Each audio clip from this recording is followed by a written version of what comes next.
Hiya. There you go. Oh, this is Madonna music, and I love it. It's on my dance playlist because I used to listen to it when I was expecting my third child. She was really awkward because she laid across my stomach obliquely, and so I was always really uncomfortable. And when she moved, it was quite painful. She was my first cesarean, but I spent many a night holding her in my tummy and chatting away to her and playing stuff like Madonna. But that's enough. Hold on. I'm getting quite good at this pausing business now. I feel a bit more comfortable doing vlogs because I've learnt how to edit badly.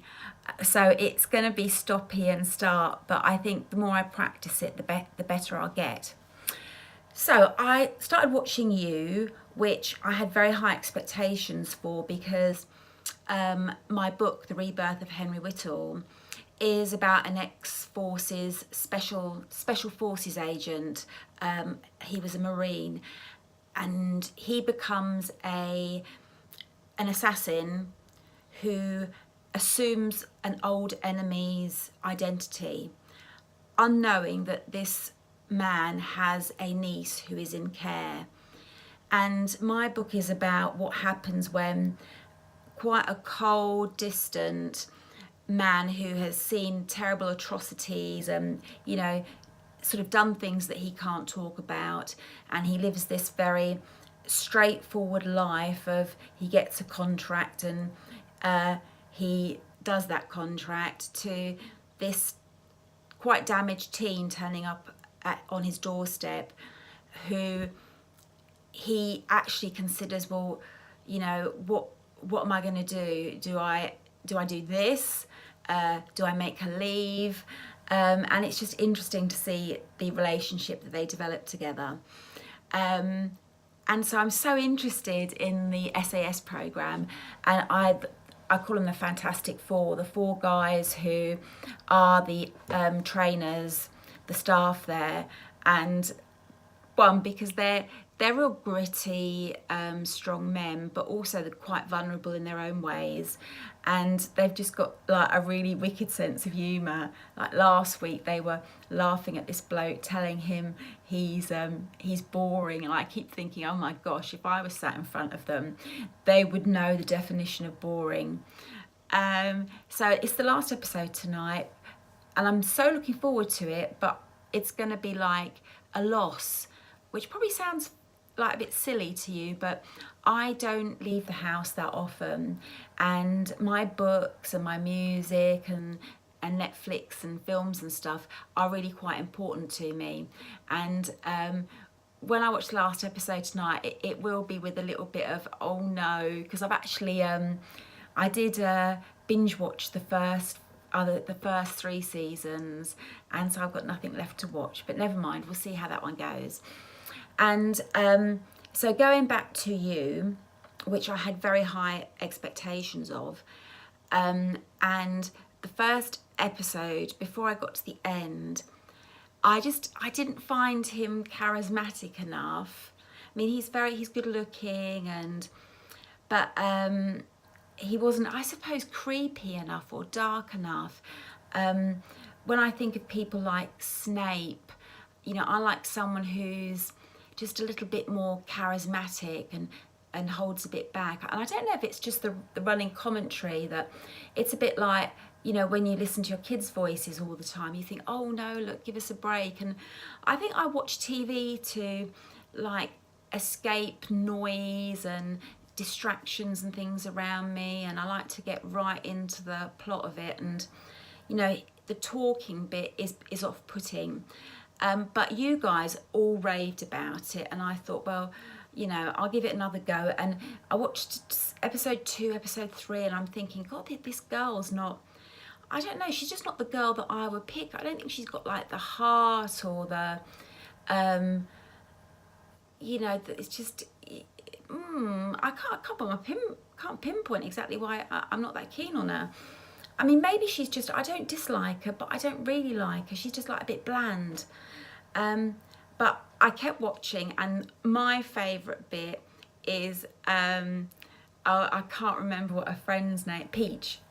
I love the relationship between Peach and Joe, and I think it's got so much better in that season where, you know, he was taking her laptop, and you know now he's killed her, and he's chatting away to her therapist, and I think it's actually improved immensely. So I'm going to hang in on there and get to the end of season 1. So thank you for all saying how good it is, because otherwise I wouldn't have gone back to it. And I am a lot older than you guys, so you know, I'm bound to, something's got to be YA's got to be really good, or teen stuff's got to be really good for me to be interested in it. Yeah, so that was you. That's the SAS. Oh, what am I reading? Well, I've got Sweet Little Lies, and I've been really unwell the last sort of 10 days. And I find it very hard to read when I'm not well because it affects my vision. So I've started this, and I like it straight away. I know it's kind of the book for me. I'm not in enough to say, is it going to be a great book, but I'll let you know. The premise is that it's a female police officer. She's just a constable, but in the investigative side of things, murder. And years ago, she knew a girl who disappeared, and she knows that her dad lied about the disappearance of this girl. And she then has this kind of strange relationship with her father, because in the back of her mind, she connects him with a missing teenager. And now that she's a detective constable, a body is found not far from her dad's pub. And it starts to bring back memories of this missing girl. And I'm only a couple of chapters in, but I like the premise of it, and like the character is likable, and we'll see how she develops. And I just really fancy something like light and a bit sexy. You know, not Mills and Boone, but maybe something like a bit Jackie Collins, or or Jilly Cooper, which are probably names that you don't know, but as a teenager, like, I just couldn't get enough of Jackie Collins or Jilly Cooper. It's the first time I'd kind of read about different types of classes, and you know, and different kinds of love and sex and stuff like that. And I found this book. Now, it could be really bad, but I love her name, Meredith Wild. I mean, God, I wish I was Wild or Passion Fruit or something, you know, really exciting. And it's a 1 million copy best-selling book, so it's got to be semi-good. And the only thing I don't like is I'm not keen on series. The minute someone says it's like a trilogy or a, you know, an octology or whatever, I think to myself, oh no. I mean, Harry Potter, yes, definitely. Twilight could have been, you know, 2 books, and 50 Shades of Grey could have made one really great book. And you know, these authors are just probably laughing at me because, you know, they've really raked in the money, but I do think they had like something in each of those. I mean, Harry Potter was absolutely completely amazing, and I did love Twilight, sorry, and I did love Twilight, but when I started reading all the books, Edward's personality started to seem to me very middle-aged. Well, obviously he's 100 years old, so he probably is middle-aged, and I just felt that relationship between him and Bella, he was coming across more, I don't know, father-like as opposed to boyfriend-like. So that's what I didn't like when I read the 4 books, but I did read them, you know, very closely together. And 50 Shades of Grey, well, you know, it wasn't that wild. You know, the scenes weren't that wild. I mean, all that sort of sadomasochistic, or, you know, people loving to be slapped when they're having sex. You know, at my age, I have seen that, and I was going to say done it, but no, I have seen that. So it's a bit old hat for me, and I think, again, I didn't like the fact that she was like a virgin, he was like a multi-millionaire, much older than her, and again, it was like, it just didn't feel like an even relationship. And I know the writer tried to do that by making her possibly the more emotionally mature, but again, to me, it was very Mills and Boon, old-fashioned in that concept. He was like, he had the power, and you know, she kind of ended up loving and falling in love with the first man she'd ever had like a sexual relationship with, which there is nothing wrong in that whatsoever. But I do help if you're not a millionaire when it happens and you're kind of there because it really is love. So you can see what a fussy cow I am. But I can't help it. I've read so many books over the years. You know, starting with Enid Blyton and then P.D. James, and I've read all the absolute greats of crime and romance, and I just think I'm very particular on what I spend my time on. You'll read my book now and you'll think, well, she's not as particular, as she's a lot more fussy about other people's books than she is about herself. But I think that's why I'm going to always be okay with criticism regarding my books, because, you know, I'm barely starting with writing, and yet I'm getting a book by a very established writer, and, you know, I'm critiquing it and finding things wrong with it. So if I can find things wrong with like a multi-million bestseller, I'm sure there's loads of people that will find things wrong about my book and will tell me, and that will be good, because I think that is how I'm going to learn. And, you know, some of it might be, you know, subjective.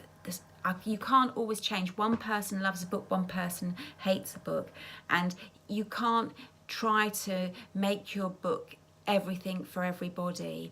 So I'll always understand that there'll be people that just won't like my book for no particular reason, then it hasn't grabbed them. But then there'll be people who will see flaws in maybe the chronological events in there, or people's personalities, and that would be so good if people did actually review my book and say it was great, but it was okay, but it could have been better if, and that's what I'm looking for. And I got a 5th review this week, and I was so happy with it, because it was obviously from a teen or a young adult, and they said every girl should read this. This is a really good book. And that's exactly why I wrote the book. Like, I've written it for teen girls, so that they can think, well, you know, I've got to love myself, because if I don't love myself, there's going to be so many people that, you know, are going to bring me down. And it is a story of someone coming to love themselves. And I think I better call it a day now, because I'm actually going out for a Valentine meal today. I know it's not Valentine's Day, but there's a deal at Cafe Rouge, and it's 3 courses, and I wanted to go last year, but I was too ill. And they've got rhubarb crumble for pudding, and that is my absolute favourite. And so off I go today to Cafe Rouge at 12 o'clock. I know it's early, but I'm just not eating breakfast. I'm gearing myself up to jumping into the starter. Have a great day, everybody. And if it's been your birthday this week, happy birthday.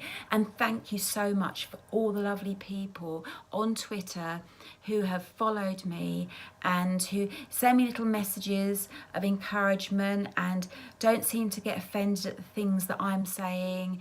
And it's just such a lovely feeling that I get up and I go onto Twitter, and there's just so much kind of support there. So thanks everybody who's followed me, and see you around. Bye.